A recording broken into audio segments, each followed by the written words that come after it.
Jerusalem Talmud Yomi, Tractate Bikurim, Chapter 2, Mishnah 3.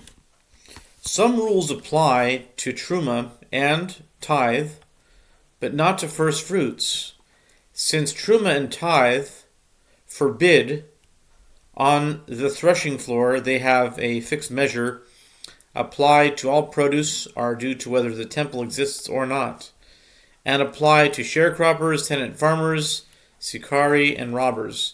They apply to Truma and tithe, but not to first fruits.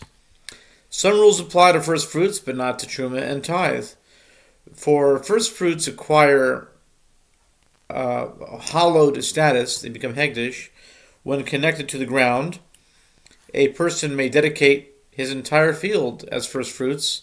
He is responsible for them, and they need a sacrifice, song, weaving, and staying overnight. Truma of the tithe is similar to first fruits in two ways, and to Truma in two ways. It may be taken from pure for impure and from produce not earmarked. Like first fruits, it forbids the threshing floor and has a measure like Truma. Halacha. It is true that Truma makes the threshing floor. Is it true that Truma makes the threshing floor forbidden?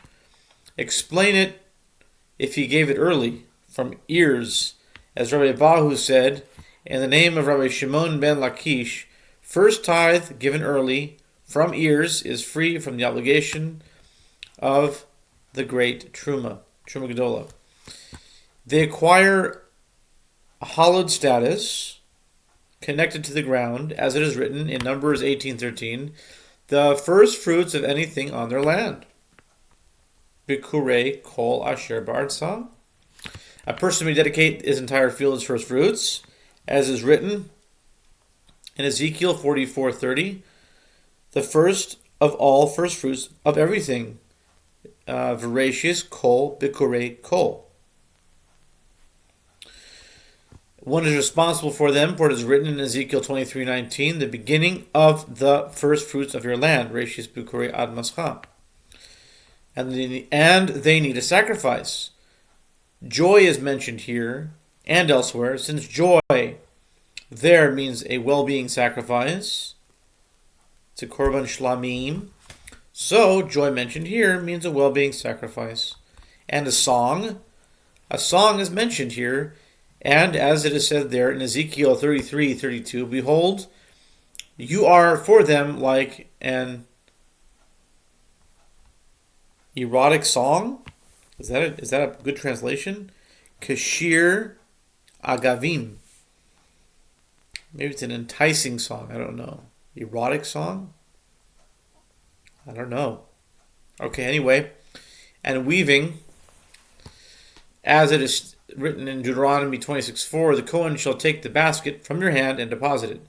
To add that first fruits require weaving, following Rabbi Eliezer ben Jacob. And staying overnight, as is written in Deuteronomy 16:7, in the morning you may leave and return to your tent. That is, all your leaving should only be in the morning. Rabbi Jonah said, that is only said if there is no sacrifice accompanying them. But if there is an accompanying sacrifice, without that Mishnah, he needs to stay overnight because of the sacrifice. Rabbi Jonah said, Rabbi Maisha and one of the rabbis. One said, this means that impure fruits are subject to first fruits, and the other one said, first tithe given early from ears is free from the obligation of great Truma. That's Truma Gedola.